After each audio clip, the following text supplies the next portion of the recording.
Chapitre 2. Les 3 documents. Ces morceaux de papier à demi détruits par l'eau de mer laissaient apercevoir quelques mots seulement, restes indéchiffrables de lignes presque entièrement effacées. Pendant quelques minutes, Lord Glenarvan les examina avec attention. Il les retourna dans tous les sens. Il les exposa à la lumière du jour. Il observa les moindres traces d'écriture respectées par la mer. Puis il regarda ses amis, qui le considéraient d'un œil anxieux.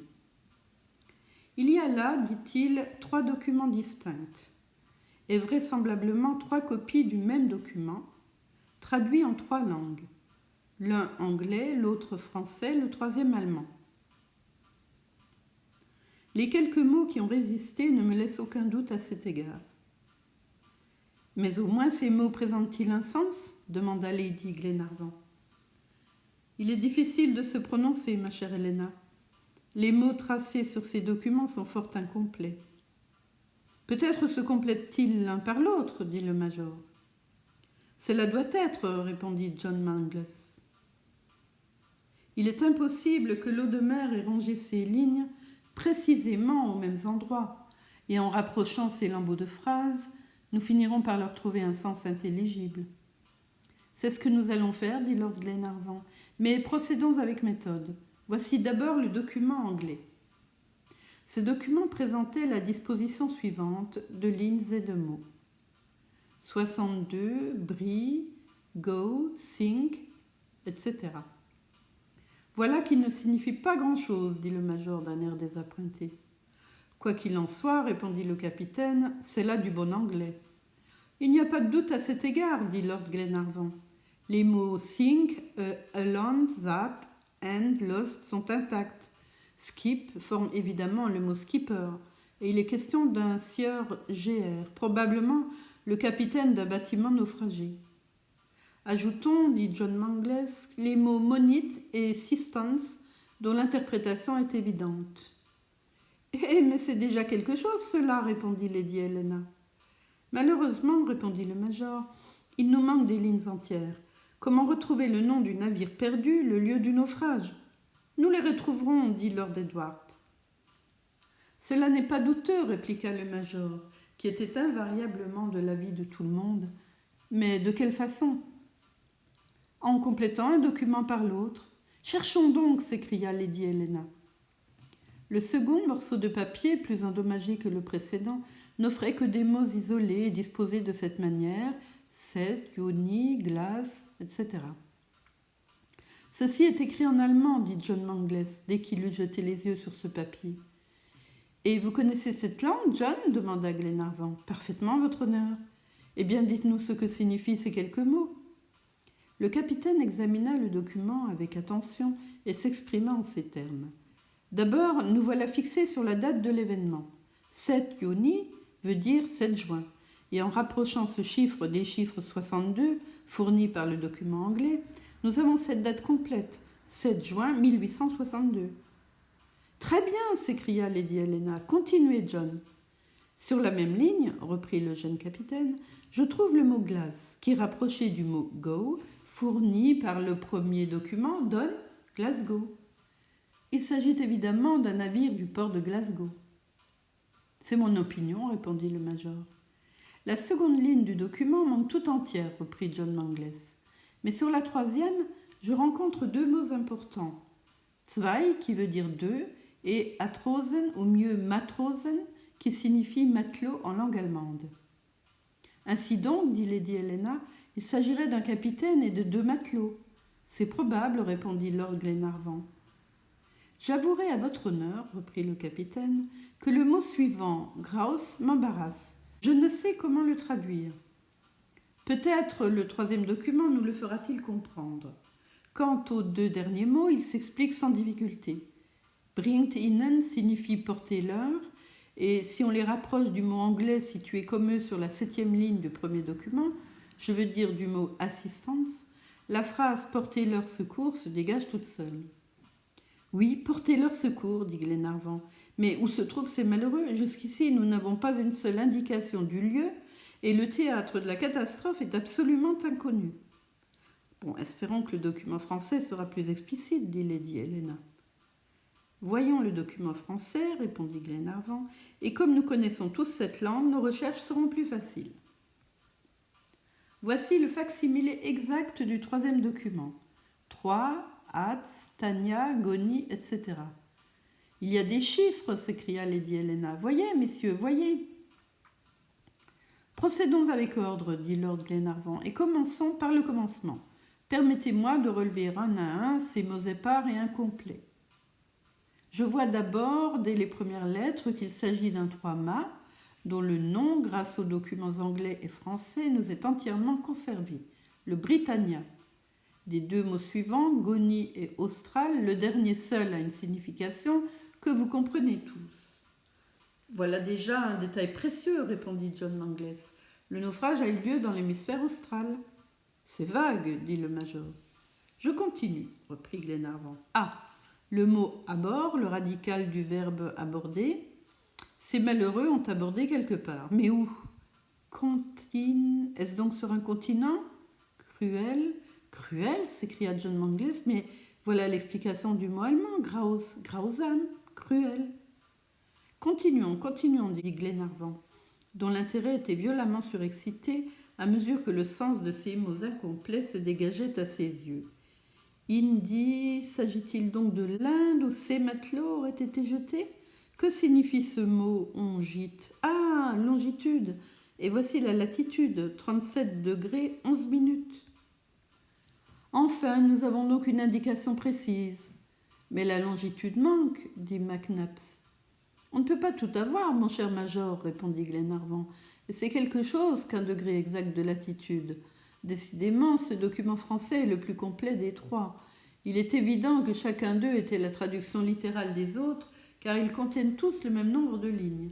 Il faut donc maintenant les réunir, les traduire en une seule langue, et chercher leur sens le plus probable, le plus logique et le plus explicite. Est-ce en français, demanda le major, en anglais ou en allemand que vous allez faire cette traduction? En français, répondit Glenarvan, puisque la plupart des mots intéressants nous ont été conservés dans cette langue. Votre honneur a raison, dit John Mangles, et d'ailleurs, ce langage nous est familier. C'est entendu. Je vais écrire ce document en réunissant ces restes de mots et ces lambeaux de phrases, en respectant les intervalles qui les séparent, en complétant ceux dont le sens ne peut être douteux, puis nous comparerons et nous jugerons. Glenarvan prit aussitôt la plume et quelques instants après, il présentait à ses amis un papier sur lequel étaient tracées les lignes suivantes. 7 juin 1862, 3 mâts Britannia, Glasgow, Sombré, etc.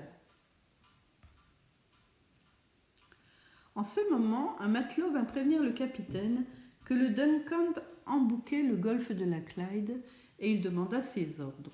« Quelles sont les intentions de votre honneur ?» dit John Mangles en s'adressant à Lord Glenarvan. « Gagnez Dumbarton au plus vite, John.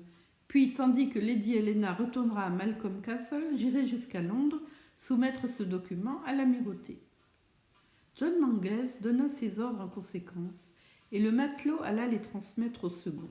« Maintenant, mes amis, dit Glenarvan, continuons nos recherches. Nous sommes sur les traces d'une grande catastrophe. La vie de quelques hommes dépend de notre sagacité. Employons donc toute notre intelligence à deviner le mot de cette énigme. »« Nous sommes prêts, mon cher Edward, répondit Lady Helena. Tout d'abord, reprit Glenarvan, il faut considérer 3 choses bien distinctes dans ce document. 1. Les choses que l'on sait. 2. Celles que l'on peut conjecturer. 3. Celles qu'on ne sait pas. Que savons-nous? Nous savons que le 7 juin 1862, un 3 mâts, le Britannia de Glasgow, a sombré. Que 2 matelots et le capitaine ont jeté ce document à la mer par 37 degrés 11 de latitude et qu'ils demandent du secours. Parfaitement, répliqua le major. Que pouvons-nous conjecturer? Reprit Glenarvan. D'abord, que le naufrage a eu lieu dans les mers australes. Et tout de suite, j'appellerai votre attention sur le mot Goni. Ne vient-il pas de lui-même indiquer le nom du pays auquel il appartient? La Patagonie, s'écria Lady Helena. Sans doute. Mais la Patagonie est-elle traversée par le 37e parallèle demanda le major. Cela est facile à vérifier, répondit John Mangles, en déployant une carte de l'Amérique méridionale. C'est bien cela. La Patagonie est effleurée par ce 37e parallèle. Il coupe l'Araucanie, longe à travers les pampas le nord des terres patagones et va se perdre dans l'Atlantique. Bien, continuons nos conjectures. Les deux matelots et le capitaine à bord de quoi? Le continent. Vous entendez? Un continent et non pas une île. Que deviennent-ils? Vous avez là 2 lettres providentielles. PR qui vous apprennent leur sort. Ces malheureux, en effet, sont pris ou prisonniers. De qui? De cruels Indiens. Êtes-vous convaincu? Est-ce que les mots ne sautent pas d'eux-mêmes dans les places vides? Est-ce que ce document ne s'éclaircit pas à vos yeux? Est-ce que la lumière ne se fait pas dans votre esprit? Glenarvan parlait avec conviction. Ses yeux respiraient une confiance absolue. Tout son feu se communiquait à ses auditeurs. Comme lui, ils s'écrièrent « C'est évident, c'est évident ». Lord Edward, après un instant, reprit en ces termes. « Toutes ces hypothèses, mes amis, me semblent extrêmement plausibles. Pour moi, la catastrophe a eu lieu sur les côtes de la Patagonie. D'ailleurs, je ferai demander à Glasgow quelle était la destination du Britannia, et nous saurons s'il a pu être entraîné dans ces parages. » « Oh, nous n'avons pas besoin d'aller chercher si loin, répondit John Mangles. J'ai ici la collection de la Mercantile and Shipping Gazette qui nous fournira des indications précises. Voyons, voyons, dit Lady Glenarvan. John Mangles prit une liasse de journaux de l'année 1862 et se mit à la feuilleter rapidement. Ses recherches ne furent pas longues et bientôt il dit avec un accent de satisfaction « 30 mai 1862, Pérou, le Callao, en charge pour Glasgow, Britannia, capitaine Grant. » Grant, s'écria Lord Glenarvan, ce hardi Écossais qui a voulu fonder une nouvelle Écosse dans les mers du Pacifique. Oui, répondit John Mangles, celui-là même qui, en 1861, s'est embarqué à Glasgow sur le Britannia et dont on n'a jamais eu de nouvelles. Plus de doute, dit Glenarvan, c'est bien lui. Le Britannia a quitté le Callao le 30 mai et le 7 juin, 8 jours après son départ, il s'est perdu sur les côtes de la Patagonie. Voilà son histoire tout entière dans ces restes de mots qui semblaient indéchiffrables. Vous voyez, mes amis, que la part est belle des choses que nous pouvions conjecturer. Quant à celles que nous ne savons pas, elles se réduisent à une seule, au degré de longitude qui nous manque. Il nous est inutile, répondit John Mangles, puisque le pays est connu et avec la latitude seule, je me chargerai d'aller droit au théâtre du naufrage. Nous savons tout alors, dit Lady Glenarvan. Tout, ma chère Helena, et ces blancs que la mer a laissés entre les mots du document, je vais les remplir sans peine, comme si j'écrivais sous la dictée du capitaine Grant. Aussitôt, Lord Glenarvan reprit la plume et il rédigea sans hésiter la note suivante. Le 7 juin 1862, le 3 mâts Britannia de Glasgow a sombré sur les côtes de la Patagonie dans l'hémisphère austral. Se dirigeant à terre, 2 matelots et le capitaine Grant vont tenter d'aborder le continent où ils seront prisonniers de cruels Indiens. Ils ont jeté ce document par degré de longitude et 37 degrés 11 de latitude. Portez leur secours ou ils sont perdus. Bien, bien, mon cher Edward, dit Lady Helena, et si ces malheureux revoient leur patrie, c'est à vous qu'ils devront ce bonheur. Et ils la reverront, répondit Glenarvan. Ce document est trop explicite, trop clair, trop certain pour que l'Angleterre hésite à venir au secours de 3 de ses enfants abandonnés sur une côte déserte. Ce qu'elle a fait pour Franklin et tant d'autres, elle le fera aujourd'hui pour les naufragés du Britannia. Mais ces malheureux, reprit Lady Helena, ont sans doute une famille qui pleure leur perte. Peut-être ce pauvre capitaine Grant a-t-il une femme, des enfants. Vous avez raison, ma chère Lady, et je me charge de leur apprendre que tout espoir n'est pas encore perdu. Maintenant, mes amis, remontons sur la dunette, car nous devons approcher du port.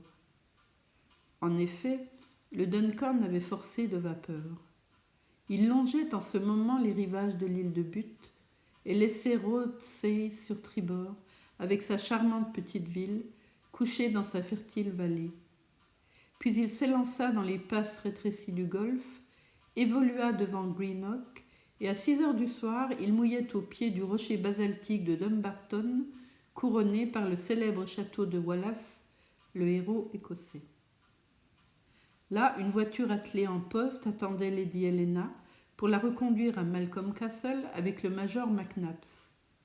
Puis, Lord Glenarvan, après avoir embrassé sa jeune femme, s'élança dans l'express du railway de Glasgow.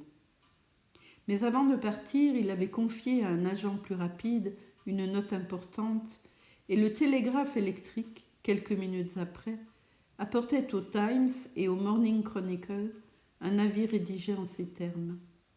Pour renseignements sur le sort du 3-mât Britannia de Glasgow, capitaine Grant s'adressait à Lord Glenarvan, Malcolm Castle, Luce, comté de Dumbarton, Écosse.